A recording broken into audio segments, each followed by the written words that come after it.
Oke, selanjutnya adalah tentang bagaimana sih cara kita mengupayakan diri untuk kalau marah gitu ya. Nah, di sini menurut Al-Ghazali, daya marah atau emosi seseorang mulai memuncak, maka ia harus mengupayakan diri untuk bagaimana? Oke, yang pertama adalah membaca ta'awudz. Membaca ta'awudz. A'udzu billahi minasyaitonir rajim. A'udzu bikalimatillahi tammati kulliha min syarri ma khalaq. Bisa seperti itu. Ta'awudz itu artinya memohon perlindungan kepada Allah dari tipu daya setan yang selalu membangkitkan emosi. Nah, Rasulullah itu selalu mengajarkan untuk mengatasi amarah dalam diri itu dengan cara berta'awudz. Seperti dalam Quran surah Al-A'raf ayat ke-200 yang artinya jika kamu ditimpa suatu godaan syaitan, salah satunya marah ya, maka berlindunglah kepada Allah, sesungguhnya Allah Maha mendengar lagi Maha mengetahui.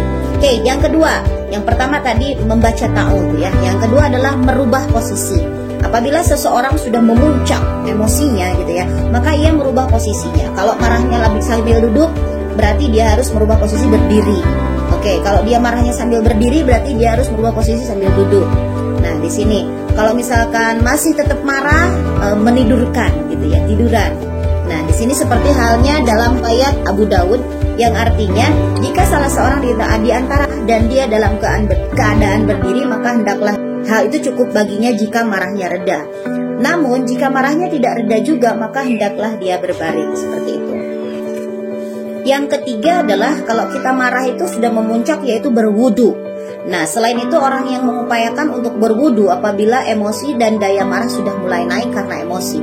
Marah itu berasal atau emosi itu berasal dari api, dan api itu bisa padam hanya dengan air. Seperti hadis riwayat Imam Ahmad yang artinya sesungguhnya kemarahan berasal dari setan. Setan itu diciptakan dari api, dan api itu hanya dapat dipadamkan dengan air.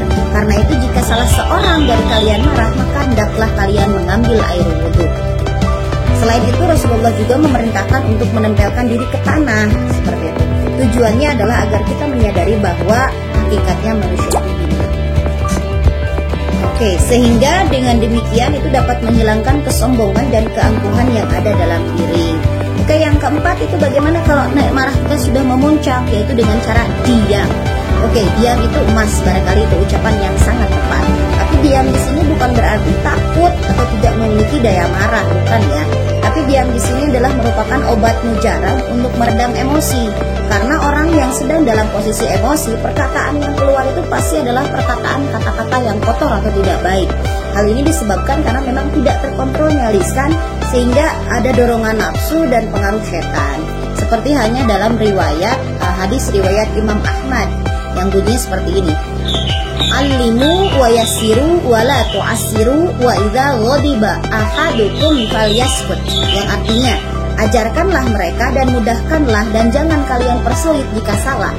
Jika salah seorang di antara kalian marah, maka hendaklah diam.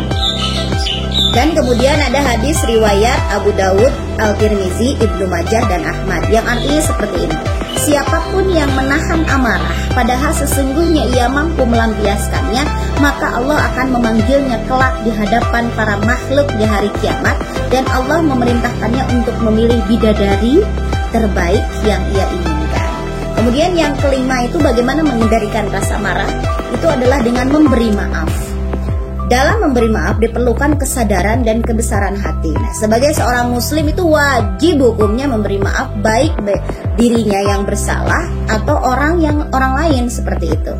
Allah memerintahkan kita agar memberikan maaf dengan ikhlas. Dan ini ada dalam Quran surah Asy-Syura ayat 40 yang bunyinya seperti ini. A'udzubillahi minasyaitonirrajim. Bismillahirrahmanirrahim. Wa jazaa'u sayyi'atin sayyi'atun mithluha faman 'afa wa aslaha fa ajruhu 'alallah. Fa ajruhu 'alallahi innahu la yuhibbuz zalimin. Yang artinya, dan balasan suatu kejahatan adalah kejahatan yang serupa. Maka barang siapa memaafkan dan berbuat baik, maka pahalanya atas tanggungan Allah. Sesungguhnya dia tidak menyukai orang-orang yang zalim. Jadi ada 5 ya tadi cara mengendalikan kalau amarah kita sudah memuncak. Yang pertama adalah membaca ta'awudz. Kemudian yang kedua adalah berwudu. Yang ketiga adalah merubah posisi. Yang keempat adalah diam. Dan yang kelima adalah memberikan maaf. Barangkali itu saja yang bisa Ibu sampaikan. Selesai sudah materi kita. Mudah-mudahan sekali lagi kita terhindar. Oke, mudah-mudahan kita terhindar dari sifat nifak dan juga godob. Nifak artinya berbeda antara hati dan kenyataan, sedangkan godob itu pemarah.